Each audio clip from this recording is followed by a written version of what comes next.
Rod, we take on Thurrock United this weekend. We lost to them in the reverse fixture and we also played them again in the Senior Cup final in April. What sort of test are you expecting from them this weekend?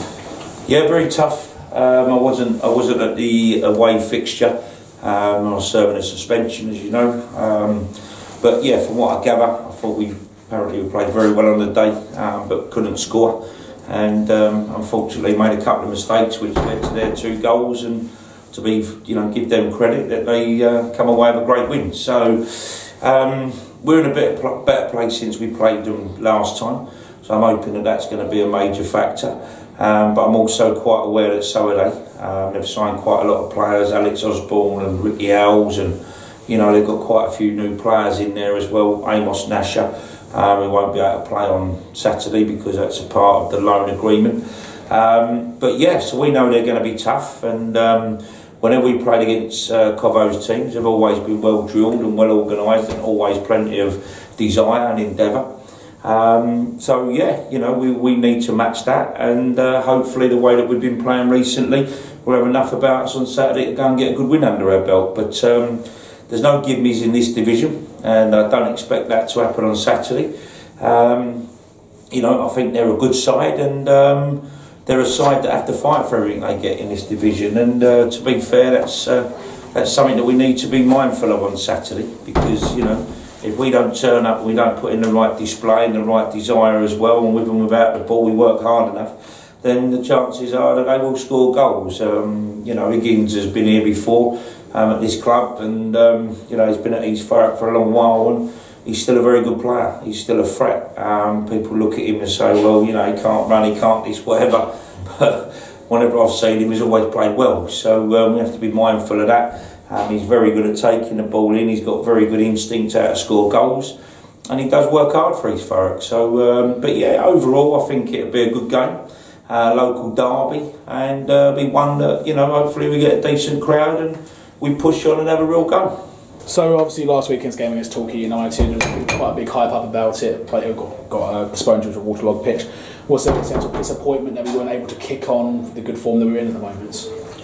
Yeah, obviously none of us can really predict what the result would have been. Obviously, if the game had gone ahead, we'd be talking about it a bit more now. But yeah, unfortunately, the elements, Storm Eric or whatever it was, sort of, made the game unplayable. I think it'd have been a very good game. I think we'd have took a good crowd down there, which would be a bit of a shame because now we probably won't take as many midweek. But I think for them as well, Torquay, I think it's a big loss for them, because I do believe that they would have liked to have played us on a Saturday. I think they would have probably expected 2,500 to 3,000 there Saturday, so they've lost what I think is quite an expensive day to lose a game. We're both in good form. I did watch them on Tuesday night against Emma Hempstead. I do believe that Emma had quite a few injuries by the looks of it, because they didn't look the team that we played a few weeks back. But you have to give credit to Torquay, they were very good. They look well organised, they look very well drilled, got good forwards, good movement in and around the forwards as well. A back four that looks to keep clean sheets, and they've got some experience in the middle of the park, which is at this level, which is important. So yeah, I think it'd be tough. Very good manager in Gary Johnson. They're still favourites, and I think they'll be favourites all the way till the end of the season. I think the likes of us, we're just in the mix a little bit because of our form, and I think the likes of Woking, they've got a hell of a lot to do to try and get anywhere near the fact is, anywhere near the fact is that Woking's had a tremendous season as well, but same again, they've got a lot of work to do. So one thing I'd say, I don't think, we're talking in the middle of February, I don't think that the season's won or lost for anybody, but people have their advantages, and certainly Torquay's certainly got that. I think they've got 10 points on us now. So 10 points at this time of year is quite a lot, but then people say, well, you got 9 points in the playoffs from falling out of the playoffs. Is that a guarantee that you'll be in the playoffs? No, it's not. So I don't see how Torquay can guarantee that they're going to win the league, because they're 10 points clear, and I'm sure Gary Johnson will be saying that to his players and the supporters of Torquay that we're not quite home and hosed. It's a long way to go, and you've got to take every game as it comes. So has this extra week of not playing given you a better chance to look at personnel? We know Joe Anderson got injured against Hungerford the weekend before. So did Chris Whelpdale. Chidozi's coming back from fitness. Has that given you a good idea as to who will be fit for the upcoming games? Yeah, you know, it's what really killed us on the Saturday, on the Friday, we were having the game called off. By the time, which maybe it's a bit of a learning curve, we probably should have put, with the game possibly being in doubt, we should have probably put something in place. Go on, boys, go for it. We should have put something in place for Saturday for training. We didn't, which meant that with that we had to sort of miss another day's training on Saturday, so that wasn't good. We trained Tuesday, we're training tonight, as you appreciate. But yeah, I mean, for the players that are coming back from injury, and all my players on Saturday would have done something in the gym, done whatever they had to do. And I think it's probably was a good time to sort of, a lot of the boys have got tired legs. So I think the break would probably have done some of the boys a world of good. But listen, when you're winning games, you just want to keep playing. You don't want that break. You want to just keep playing and trying to turn out the results. But as I say, I had no control over that. So we, you know, come Saturday, it'll be what it'll be. So we know that Amos Nash's loan's been extended at East Thurrock for another month. Taylor Mars is back from his loan as well at Hornchurch. What are the thinkings behind all of that?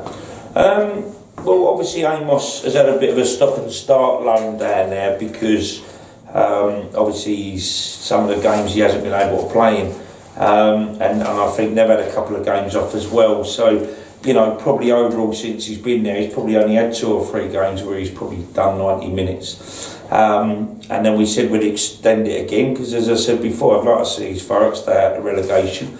I think they're a good club. It's a nice local club, and I've got a lot of respect for the manager. So when he wanted to take Amos, I was quite happy to do that. Obviously now we've renewed that one, but he won't be able to play against us on Saturday because that was the agreement. So we've done that. As far as Taylor Miles goes, a bit of a strange one. He was down at Hornchurch, and as far as I know, he's been doing quite well. I don't know what the situation is because from what I was told, we got an email on Monday just stating that they wasn't going to renew it after telling us they was going to renew it. So I don't quite know what's gone on there. I haven't had a chance to speak to Stimo, who I class as a friend of mine, but no doubt we will catch up sooner or later. But as far as I know, he's back in the building tonight, and he'll be training with us tonight. So we'll look at that, and if we feel we need to bring him in the squad, we will. If not, then we may look to do another loan somewhere. But as I say, I can't really tell you too much more than that because it was only tonight that I actually was told that he was back in the building. As much as I was aware that on Monday we'd received an email, but I believe they had a cup semi-finals on Tuesday, and I believe that Hornchurch Taylor Miles took part in that. I haven't heard any more since. So yeah, we welcome him back. He's a great lad, and yeah, hopefully the loan's done him well and he's a lot fitter. So yeah, who knows, we may have a different player on our hands, but we'll look at that again over the next couple of days, and he may be involved with us on Saturday. So on Saturday we've got a handful of students coming from Belstead and from Springfield and Trinity primary schools individually. How good is that that we're now starting to get the numbers in through the community? We had 943 at Hungerford, in all respects to Hungerford, with the attendance that we're getting. How good is that we're finally starting to get numbers up again like you want? Yeah, I think, you know, when I first come to the club, I think we've done a fair bit of this, and we used to have Mick Hole out there that was, you know, trying to sort of generate getting people through the door, putting a little bit of entertainment on for the kids and that type of thing. I think it's something that sort of disappeared from the club, and it shouldn't have done somehow. So I don't know how, but from what I'm gathering, that the supporters club and Luke are doing a tremendous job along with Chris Whelpdale, who's a real senior player, not just at this club but in his career he's been tremendous. So it's massive, you know, like, you know, don't get me wrong, I love the supporters here, but when you look at them, you know, a lot of them have been supporting this club for a long time, and no doubt, you know, like yourself, you've seen a lot of these supporters around for a long time, and, you know, we need to start bringing in some younger blood, and tapping into the senior schools or the junior schools is a wonderful thing to do. What people have to understand, this is a big city. It's a very big city. It's getting bigger and bigger all the time, and this city does have a respectable football club that really deserves to be followed. And from my point of view, you know, it's not all about just bringing people in for revenue. It's, you know, it's, people should be aware that there is a football club here which is not far away from the Football League. We're trying to do everything we can to make it a national club, and you know, I'm really pleased to start seeing, you know, the numbers coming in, and it doesn't matter whether it's children getting in for nothing or whatever the case is. You know, we know that some of our local neighbours have been doing that as well, and maybe that's woke us up a little bit, and maybe people need to realise that this is a part of what you have to do as a football club.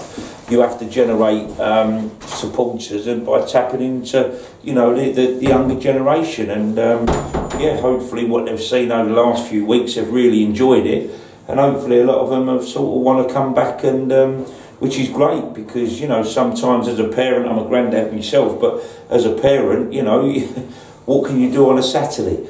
Once you've been shopping or whatever, is it not great to then go and watch your local team at 3 o'clock and then go home, you know, and enjoy the rest of the weekend with the family? So I'm all for that. So no, I'm really pleased that the club has started to turn its ways.